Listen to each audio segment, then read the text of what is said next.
How many freaking times have I said this word in the past 3 days? Satoko had started crying again and was walking unsteadily. At first it felt like she was still running, but now it was like she was walking away crying from someone bullying her. どうしてこんなことになってしまったんですの？どうして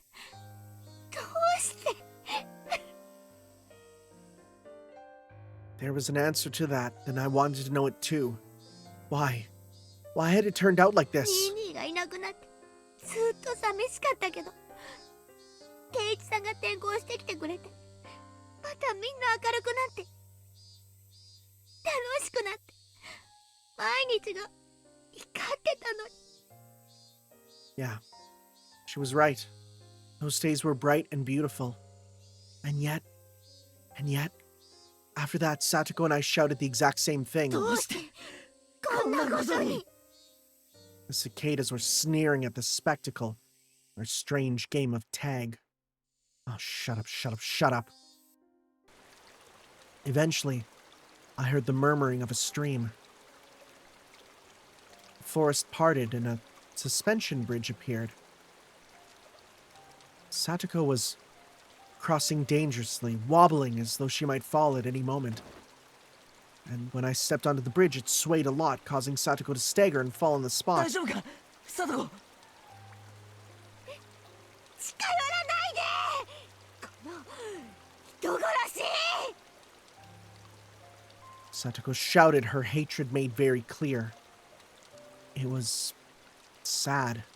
If words could cut, then this warmth flowing from my eyes would have been blood for sure. どうしてこうなってしまったんですの？圭一さんのこと大好きだったのに。 I wanted to go up to her and give her a hand, but the distance between us was uncrossable. If I got any closer, Satoko would start shouting again and say things that would hurt me deeply again. So I couldn't approach any closer than this. サトコ、俺にもなんでこうなったかわからないんだ。でもこれだけは言える。リカちゃんを殺したのはそれだけは絶対に。いい加減なこと言わないでほしいですわ。自分の記憶にも自信が持てない人が何を言ったってどう信じればいいって言うんですの？ I tightened my hands into fists. This was mortifying. I wasn't crazy. Hinamizawa was crazy. Ever since I wandered into it, lost on that one night. Ever since I wandered into it, lost on that one night? Are you... Oh, he's talking about after the murder. Okay. This insane world, where I was at the festival when I wasn't, and the uncle I killed was alive, where death would come just by wishing for it. It was this world's fault. Mion and Rena started acting strangely, like they were possessed by something too, and Coach wouldn't believe anything I had to say, and even Satoko, who I should have protected, was yelling at me like this. Was the price for killing a man supposed to be this high? Was I really going to be forced to stay in such a bitter world? I did the right thing! At least I wanted to. So then, why? I hated it. Every time I asked why, the days Satoko and I enjoyed in peace went so wrong. サトコ、信じてくれ。俺は人殺しじゃない。 Except that one time. では、そのナタは何なんですの？納得のいく説明はできまして。このナタが怖いのか。じゃあ捨てるよ。それなら安心だろ。 Satoko did not, but she seemed in agreement with that proposition. I clumsily threw the hatchet out of my belt, then dropped it over the side of the bridge into the stream below. 捨てたぞ。これで話を聞いてくれるな。 So that's a Chekhov's gun, right? That's absolutely a Chekhov's gun. 武器を捨てたぐらいで気を許すと思いまして。圭一さんほどの方なら私を素手で絞め殺すなんて簡単でしょうに。 Like hell I would. Ever want to kill Satoko? You じゃ idiot. あどうしたらいい？両手を頭の上で組んだらいいか。そうですわね。両手を頭の上で組んで後ろを向いてくださいます。It was a cunning plan, much like the one she used during club activities. Putting my hands on my head and turning away means I can't attack Satoko very easily. I immediately acquiesced to her request, since it would make her feel better. これでいいか俺の話を聞いてくれ Satoko stood up, then carefully approached me from behind. And then, she actually came right up behind me. She was so close, and yet I was so sad that I wasn't allowed to turn around. And is she gonna, like, suplex us? 圭一さんが悪くないのはなんとなくうすうす分かっていましたわ。 I swear to God if she says, because it's mine, and stabs us. 多分あなたは何か悪いものに乗り移られただけなんですの。 Boy, those bells, huh? さっきまでは圭一さんが殺人鬼なんだと思ってたけど、あなたの目を見ていたら。 Oh, we've had... Oh my God, is this just the exact thing that happened with Rena at the very beginning? With the crazy eyes and us running away thinking she's a murderer. But it's now us with the crazy eyes running after her, and her thinking we're the murderer. I could hear that Satoko was still crying, but her voice was gentle just the same. 圭一さんが人殺しなんかするわけがない。圭一さんの体を何か悪いものが乗っ取って悪事に駆り立てただけ。 Was she speaking literally right now? Or was she trying to admonish me? I couldn't tell. 思えばひょっとするとあの人たちも圭一さんと同じものに乗り移られていたのかもしれない。あの時は殺されるとしか思わなかったから。そこまでは考えが及ばなかったけど、今ならわかる。あれは乗り移った何か悪いものの仕業だった。サトコ何の話だ It was less like she was talking to me, and more like she was talking to herself, like she was confessing at my back. わかってるんですの。身に覚えがないわけじゃないんですのよ。 Satoko's voice started to become mixed with sobs. Her pained voice tore at my heart. I didn't know what Satoko was talking about. 西宮殿の屋根によじ登ったことがありますの。 We did? Because we did hear she did do that in the last chapter. 何年も前のことですわ。 A few years ago, okay.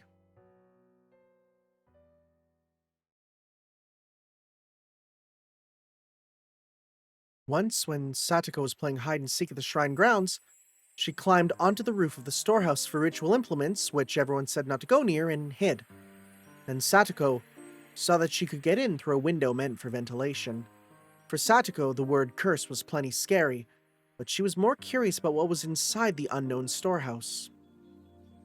She removed the grating on the window, which was already hanging off.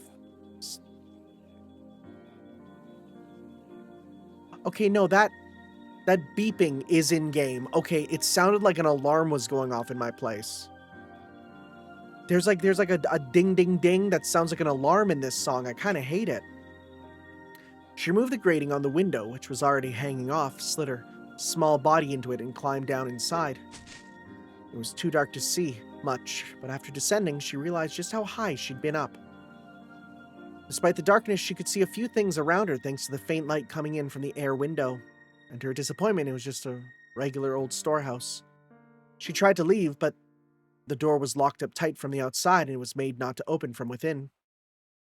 She'd have to go back out through the ventilation window she'd come in from. But the window was high on the wall, and there was no way she would be able to climb back up. Satoko desperately tried not to cry and racked her brain, thinking of a way to get up there. There were a lot of birdcage-looking things hanging by the chains from the ceiling. Oh no, she was in the murder room! She took the hanging chains and strung them along the wall. If she climbed up the bundle of chains, she might be able to manage to climb up to the ventilation window. There was nothing else she could do, so she had to try. And try she did. It was dark and creepy, and she didn't want to stay there forever. The more she thought about it, the more she panicked. She climbed the bundle of chains. Satoko could hear the clinks and clangs of everything creaking under her weight. And then, just as her hand reached the window, one of the metal fixtures she used to stick the chains on the wall flew off, and the chains all began to pull loudly and furiously every which way. Spurred on by the sounds behind her, she managed to get onto the roof from the window. Because of the weight of the flailing bundle of chains, the other fixtures broke. And then one of the big bird cages from the ceiling fell to the floor with a huge noise. Under it was an image of Oyashiro-sama, his vessel, and the cage took off one of the arms, then trapped some other implements beneath it. It didn't take very long for her to grow scared of what she'd done. The deafening noise could be heard from the rest of the shrine grounds. A few other children heard it and gathered around, and of course Rika was one of them. Then Rika's father, the shrine priest, with an angry look ran over, and then as for what happened next, it was painful to remember. The only one who knew where Rika's parents kept the keys to the ritual storehouse was Rika. So he scolded her, saying that this happened because Rika pulled a prank and hid me in there. Oh, this was her talking, okay. He was very menacing and angry. Just looking at him was enough to frighten anyone. He exposed... Oh my god! Oh! Oh, whoa! Okay! Oh, he's an old world Asian dad. Okay!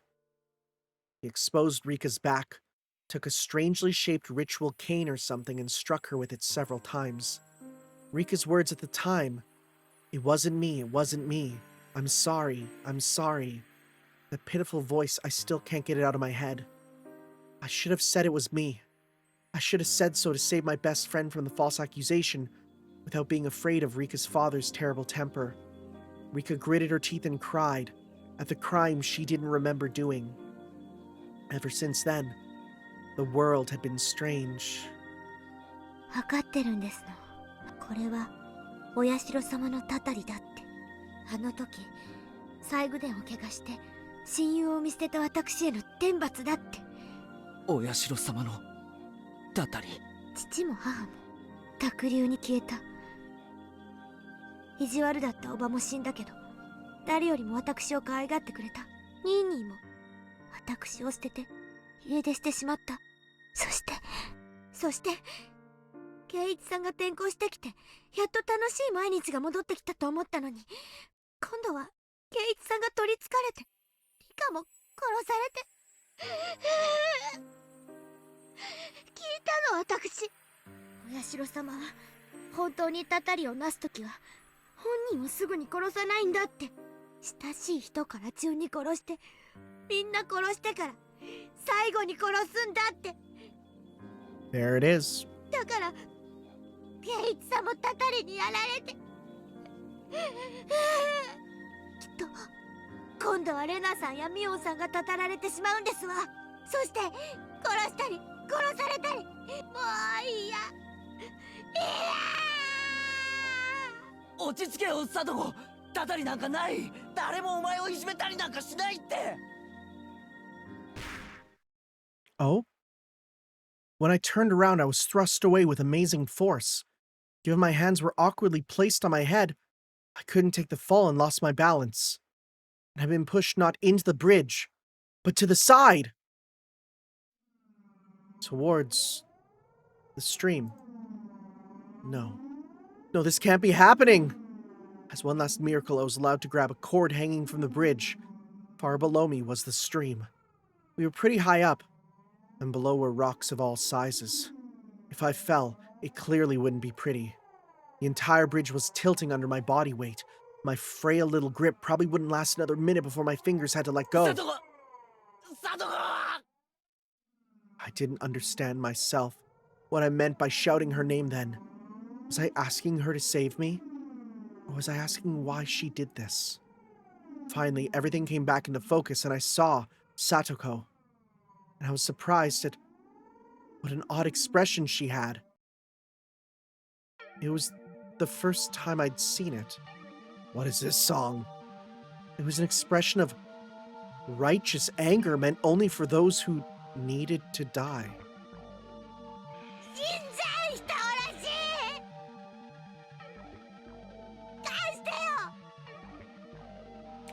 Jesus, that expression.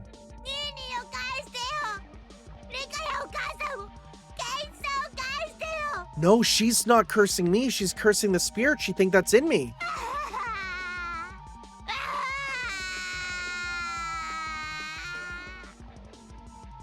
As she screamed, she jerked the bridge to and fro. She didn't have to do that. I was going to fall anyway.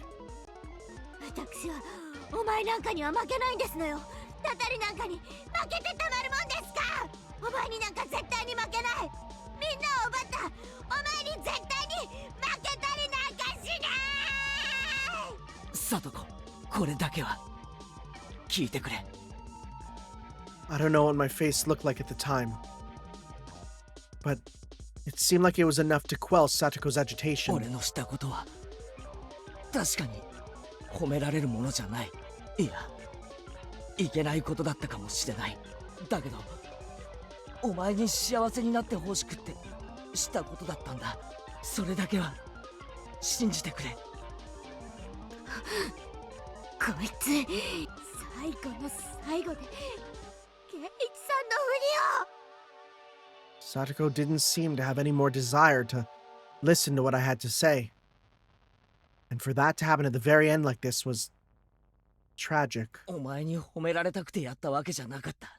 お前に幸せになってさえもらえればよかった。俺たちはダメなんだ。お前が笑っていないとダメなんだ。だから俺が消えたら笑ってくれ。俺が死ぬことで新しい生活を迎えたならきっと笑ってくれ。それだけ約束してくれないか。喋るな。ケイイチさんの口調で喋るな。落ちろ。落ちてしまえ。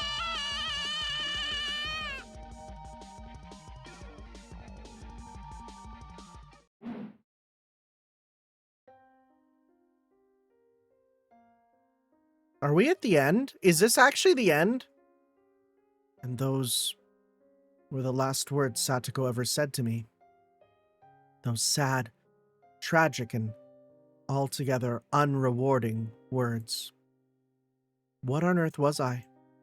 My desire to make Satoko happy ended up like this. Where did I first go wrong?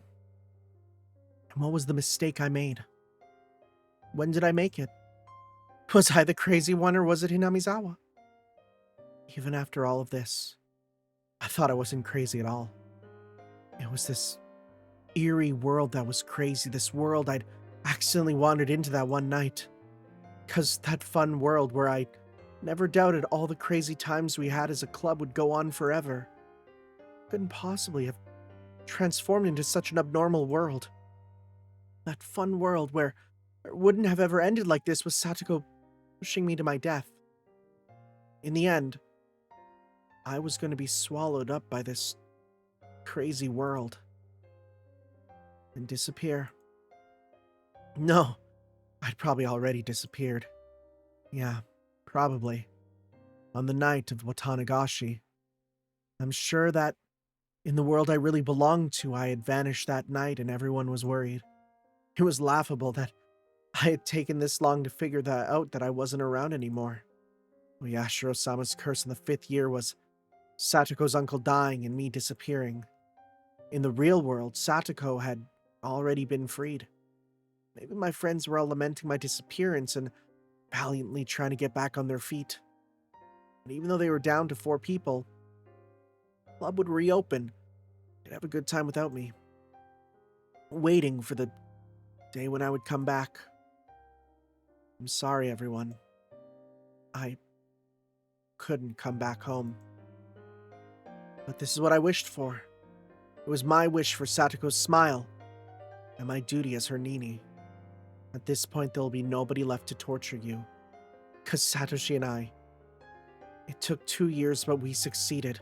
That annoying, toothy smile of yours. We wanted to see it one more time. What if we don't die? What if we hit the water and can swim? My pain wasn't gentle or merciful. It was a sharp pain, violent, powerful, and ruthless. What little compassion I had receded in the span of a moment. Oh my god, we're super alive. Never mind! Never mind! And now, I could die. I could say goodbye to this insane world. Farewell, crazed Hinamizawa. Thanks for giving me the psychic power to kill people whenever I wanted. If you'll still allow it, I wish for one last thing. The death of this very world, of this crazed Hinamizawa, so that nobody would ever have to find themselves lost here again.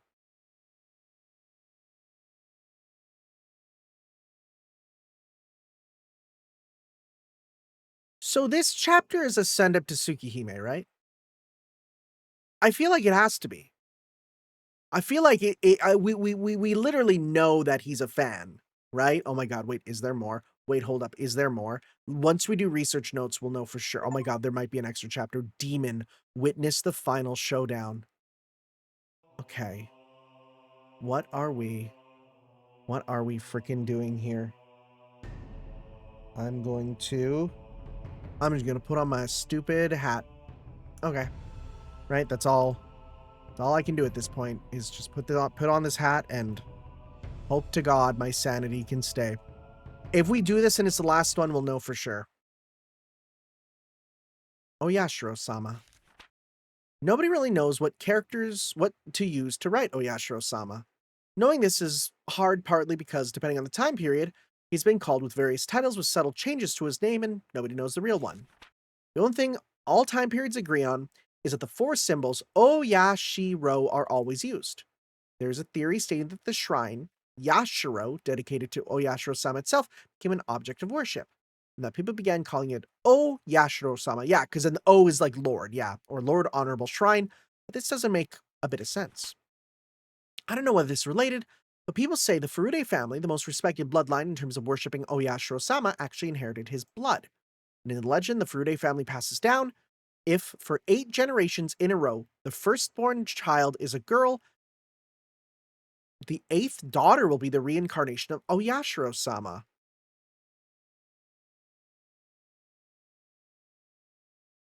Does Rika's dad have an older sister? If we go by this legend, the characters used in for Oyashiro-sama's name should be O, honorable, Ya, 8, Shiro for generation. Shiro for generation is interesting. I've never heard that one. Obviously, I know like white, right? But no, I've never heard that one for generation. These character assignments are simply something I've thought up. There's no way to verify it. If this is true, then Oyashiro-sama would have been named as such under the assumption that he would come again. The second coming of an object of worship can be seen in several religions, so this isn't unusual. But a few of these religions call the second coming of their object of worship a day of judgment or something along those lines. Let's not forget that they mean it to be the end of the world. Rika Furude, pampered and loved dearly by the elderly folk in the village. The rumors say, okay, she is the 8th generation and Oyashiro-sama. I do not know the family tree of the Furudes, but at the very least, I can confirm that for the past 2 generations, the first child had been a girl. Okay. Rika Furude watches over Hinamizawa. If the villagers were to lose her protection, what would happen? Would peace between man and demon be lost? Would it once again create a hellish landscape where man-eating demons run rampant? A gruesome feast of the demons, who suddenly remembered how delicious the weak humans were, who could only cry, scream, and run for their lives. What would that look like? Just imagining it is enough to make my heart pound with excitement. Chivo? Read all the tips. So we just have the post credits after this, right? Well, the final chapter, I guess, the finale. I'm assuming, right? It has to be because we got that there. So I think. Wait. I was going to say, had we ever seen Rika after Takano-san? And we did. I was going to say, I thought Takano-san killed Rika. Because I feel like that would make sense. Again, there was something in her trunk that we didn't want to know about. There was something going on there, right? She killed someone. Obviously, we think it might be what's his face, but it could be something else, right? But that was what I thought. But I know we did see her at school, right? So it had to be new. So who killed her? Also, the whole thing about Rika is Oyashiro-sama. I'm going to be real. I can kind of see it. I don't like that doesn't sound speculative. That sounds like it might be. I always thought she had kind of a creepy look, right? That she was like a watcher. But that also then implies maybe that Oyashiro-sama isn't actually like one. Oyashiro-sama isn't the evil guardian we sort of think of, right? But at the same time, it could also mean that maybe there's another deity or something that's like causing this stuff to happen, and we're just attributing it to Oyashiro-sama. I don't know. I don't know. We'll be back for the finale of Tatarigoroshi next time. I don't freaking know what's gonna happen after that. Are we gonna be another character's perspective as we go see, a life somewhere else? Did Keiichi not die? Is it gonna start with him in the hospital and he's like, oh shit, and are we gonna be killed at the hospital again? We'll have to see. Thank you guys for watching, and we'll see you next time for the finale of Tatarigoroshi. Bye, guys. Yo.